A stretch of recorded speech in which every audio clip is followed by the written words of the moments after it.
আপনাদেরকে বলেছিলাম কলকাতায় এলো বিশালাকার টানেল বোরিং মেশিন, কারণ মেট্রোর পার্পেল লাইনের কাজ শুরু হচ্ছে কবে? নববর্ষেই শুরু হচ্ছে মেট্রোর পাইপলাইনের কাজ, এবং তার জন্যই কলকাতায় মেট্রোর কাজের জন্য কলকাতায় এলো টানেল বোরিং মেশিন। শুরু হবে এবার সুড়ঙ্গ খোঁড়া শুরু হবে, কিন্তু কোন কোন জায়গা থেকে আপনাদেরকে জানাবো। এই যে টানেল বোরিং মেশিন, সেটা কিন্তু 90 মিটার লম্বা আর 650 টন ওজনের এই টিবিএম। কলকাতায় এলো বিশালাকার টানেল বোরিং মেশিন, আসছে আরও একটি বোরিং মেশিন, অর্থাৎ খুব শীঘ্রই নববর্ষেই শুরু হচ্ছে মেট্রোর পার্পল লাইনের কাজ। সুড়ঙ্গ খনন নির্মাণ শুরু হবে এই মেশিন দিয়ে।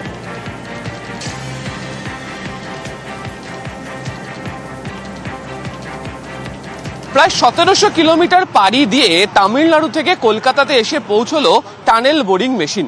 যে টানেল বোরিং মেশিন দিয়ে খিদিরপুরে সেন্ট থমাস থেকে ভিক্টোরিয়া হয়ে পার্ক স্ট্রিট পর্যন্ত নতুন মেট্রোপথের বা জোকা এসপ্ল্যানেড মেট্রো প্রকল্পের যে অংশের সেখানে সুড়ঙ্গ খননের কাজ শুরু করা হবে।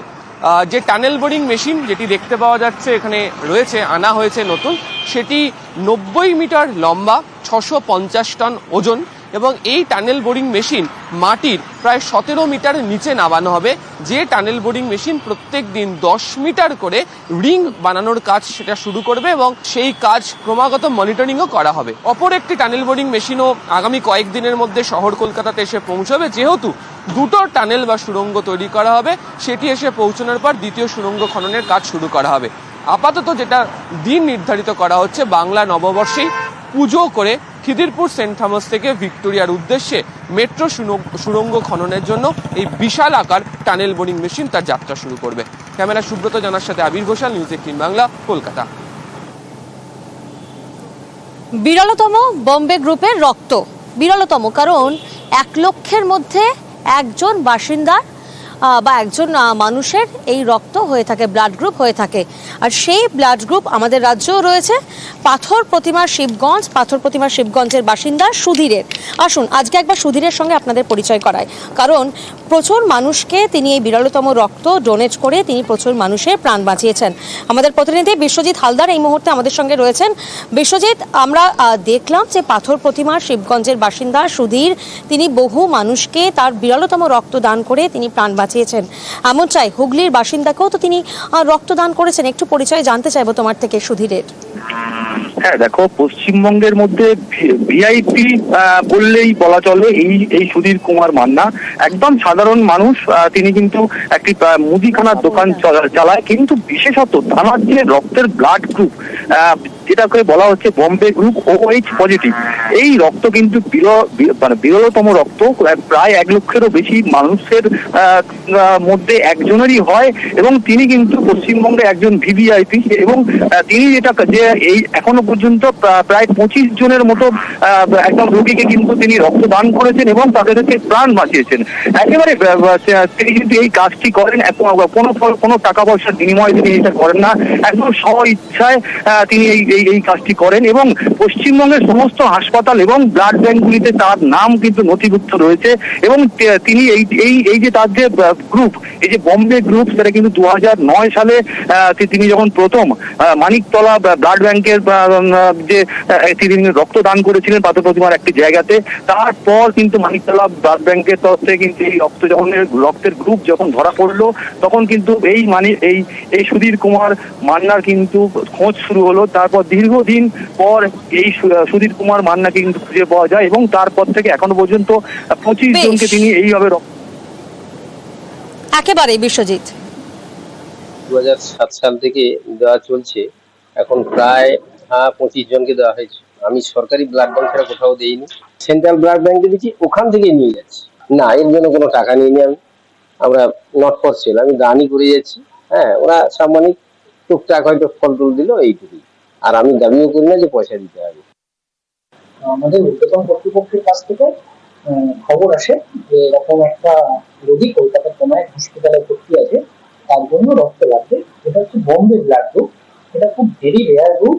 গুরুতর যে অসুস্থ মানুষরা, মনুষ্য যে রোগীটা ভুগছে, একটু যদি তার উপকারে আসে, সেই জন্যই আমরা দাঁড়িয়ে একটু মধ্যস্থতা করে দিলাম। এর বাইরে আমাদের সেরকম কিছু খুব একটা ভূমিকা এখানে নেই। রক্ত নেওয়ার আগে যে যে মাপকাঠিগুলো আছে সেগুলো আমরা পর্যালোচনা করে দেখেছি, তাতে উনি ফিট বলে মনে হয়েছে রক্ত দেওয়ার জন্য, তাই আমরা তার রক্ত নিয়েছি এবং রক্ত নেওয়ার পরেও উনি শারীরিক অবস্থা স্থিতিশীল, কোনো অসুবিধা কিছু নেই। আমার বাবার Bombay blood group RH positive. তো আমরা সুধীরবাবুর নাম্বারটা ব্লাড ব্যাংকের থ্রুই পেয়েছিলাম, ওনার সঙ্গে কমিউনিকেট করি। পয়সা বা কোনো কিছু দরকার লাগেনি, উনি বিনা স্বার্থে এখানে আমাদের জন্য এগিয়েছেন। ওনার দেওয়া রক্তেই আমার বাবার হয়তো আমি বাবাকে জীবনদান করতে পারবো। তো সুধীরবাবুকে অসংখ্য ধন্যবাদ। এটা বলে সত্যি কথা বলতে কি বোঝানো যাবে না, আমার যেটা ভাবটা, এটা যিনি আমার জায়গায় থাকবেন তিনি বুঝতে পারবেন। খোলা আকাশের নিচে বুলেটিন করছি, ভ্যাপসা গরমে কিন্তু আমিও ঘামছি। এমনটাই অবস্থা নিশ্চয়ই আপনাদেরও। রবিবারের দিন দুপুর 1টার সময় বাড়িতে বসে আছেন, নিশ্চয়ই ফ্যান চলছে, নিশ্চয়ই এসি পর্যন্ত চালাতে হচ্ছে। ওয়েদার আপডেট কি বলছে আমরা দেখছি। দোল তো আমরা কাটিয়েছি, কিন্তু দোল কাটানোর পরেও ভ্যাপসা গরমটা এতটাই, সাধারণত মার্চে কিন্তু এই ধরনের গরমটা আমরা ফিল করি না। এই ধরনের গরম তো এপ্রিলের দিকে দেখা যায়। শীতের বিদায়ের পরেই আমরা দেখেছি একেবারে চটজলদি রাজ্যবাসী গরমে হাঁসফাঁস করছে। আর ওয়েদার আপডেট বলছে পারদ আরও চড়বে। কলকাতার ওয়েদার কি বলছে প্রতিনিধি সান্নিক এই মুহূর্তে আমাদের সঙ্গে রয়েছেন। সরাসরি সান্নিকের থেকে একবার জানবো। সান্নিক, ওয়েদার আপডেট কি বলছে?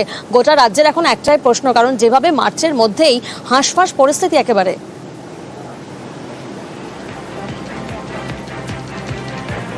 প্রিয়াঙ্কা, হাওয়া অফিসের পূর্বাভাসের কথা তো বলবোই, তবে তার আগে সকাল থেকে আজকে আমরা যারা বাইরে রয়েছি, যারা বিভিন্ন কাজে যাদেরকে বাইরে বেরোতে হয়েছে, আজকে সকাল থেকেই আবহাওয়ার একটা উল্লেখযোগ্য পরিবর্তন কিন্তু প্রত্যেকেই হয়তো খেয়াল করেছেন।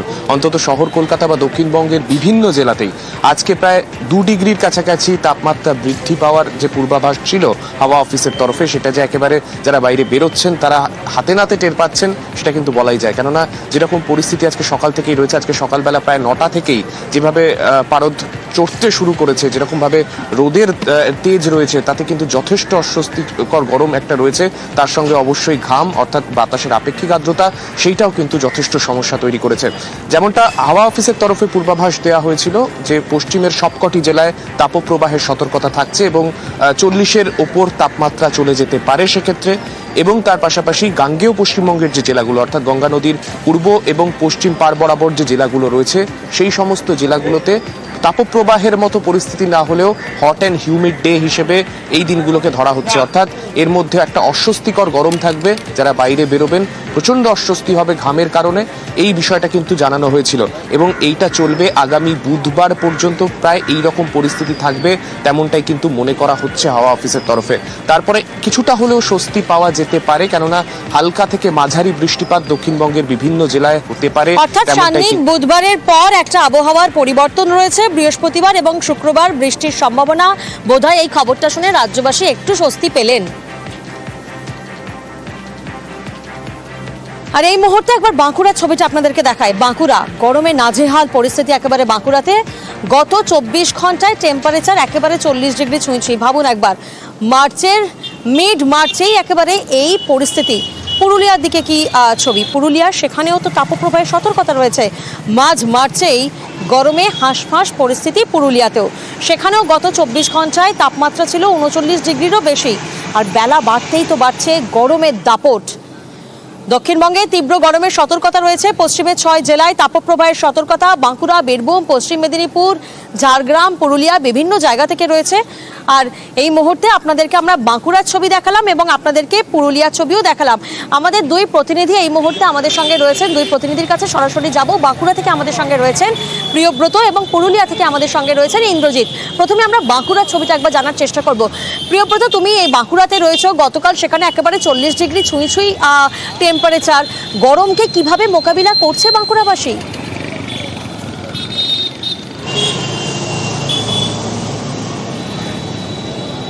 সেই সুখবরের কিন্তু ছিটেফোঁটা এখনো বাঁকুড়া দেখা যাচ্ছে না, কেননা চাঁদি ফাটা গরম যেটা বলা চলে, সেই চাঁদি ফাটা গরম সূর্যে কিন্তু প্রখর রোদ ঝরাচ্ছে এবং এই সবে কিন্তু 1:45 বাজছে এবং এই সময়তে রাস্তাঘাট একেবারে শুনশান। তুমি জানো আজকে রবিবার, এমনিতেই রাস্তাঘাটে লোকজন কম থাকে, অফিস আদালত বন্ধ থাকে, তার উপরে এই গরম একেবারে নাজেহাল শহরবাসী চাইছেন এক ফোঁটা হলেও বৃষ্টি, অন্তত এক ফোঁটা বৃষ্টি হোক, যাতে কিছুটা হলেও এই রেহাই মেলে গরম থেকে, কিন্তু সেটার দেখা মেলেনি। চড়া রোদ সকাল থেকেই 10টা থেকে 4টা এই সময়টা মানুষজন বেরোতে চাইছেন না রোদে, এবং ডাক্তাররাও বারণ করছে যাতে এই সময়টা যতটা সম্ভব বাড়িতে থাকা যায়, নিতান্তই প্রয়োজন হলে বেরোতেই হবে। তখন কিন্তু রোদ চশমা ইউজ করছেন, মাথা একদম শরীর থেকে পুরো ঢেকে রেখেছেন, এর পাশাপাশি কিন্তু ছাতাও ব্যবহার করছেন।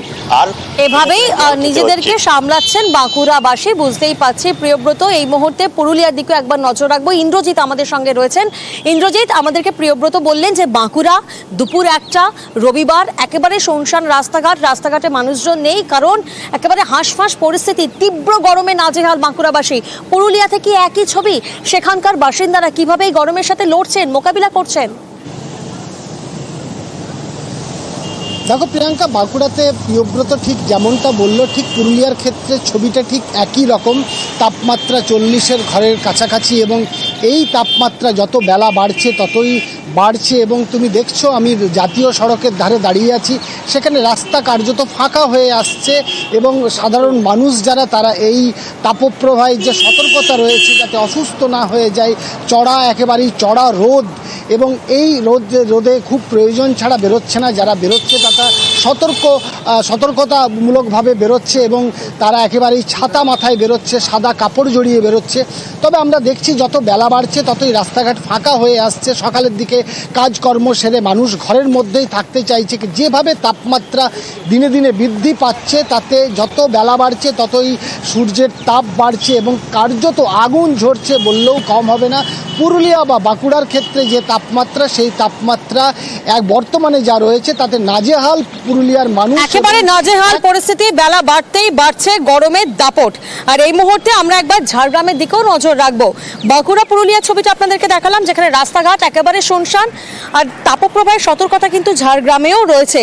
গরমে নাজেহাল ঝাড়গ্রামবাসী। আমাদের প্রতিনিধি রাজু এই মুহূর্তে আমাদের সঙ্গে রয়েছেন, সরাসরি রাজুর থেকে একবার জানবো। রাজু, এই মুহূর্তে আমরা আমাদের দর্শকদেরকে বাঁকুড়ার ছবিটা দেখালাম, আমরা পুরুলিয়ার ছবিটা দেখালাম, রবিবারের দুপুরবেলা, দুপুর 1টা, রাস্তাঘাট শুনশান, আমি তো ঘেমে ঝোল হয়ে যাচ্ছি। কি ছবি ঝাড়গ্রাম, সেখানকার বাসিন্দারা তারা কিভাবে এই গরমকে মোকাবিলা করছেন?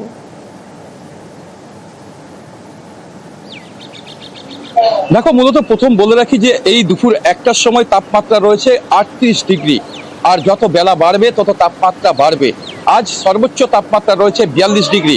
সে জায়গা থেকে সকাল থেকেই নাজেহাল শহরবাসী। একদিকে যেমন চাঁদিফাটা রোদ রয়েছে, অপরদিকে এই ভাবসা গরমে হাঁসফাঁস করছে মানুষজন। আর তার থেকে বড় বিষয় হয়েছে, যারা জরুরি কাজে বাড়ির বাইরে বেরোচ্ছেন তারাও সেই অর্থে বেরোতে ভয় পাচ্ছেন, কারণ বাইরে যে তাপমাত্রা রয়েছে তাতে কাজে বেরোতেও তাদের সমস্যার মধ্যে পড়তে হচ্ছে। আর রাস্তাঘাট একদম ফাঁকা, কারণ মানুষ রাজু, দিকে দিকে একই ছবি ধরা পড়ছে। বাঁকুড়া হোক বা পুরুলিয়া বা ঝাড়গ্রাম, রাস্তাঘাট শুনশান, প্রত্যেকে ঘরে থাকতেই পছন্দ করছেন, কারণ পারদ কোথাও 40 ছুঁই তো কোথাও 39 ডিগ্রি ছুঁই, এবং তাপপ্রবাহের সতর্কতাতে গরমে নাজেহাল প্রত্যেকটি জেলা।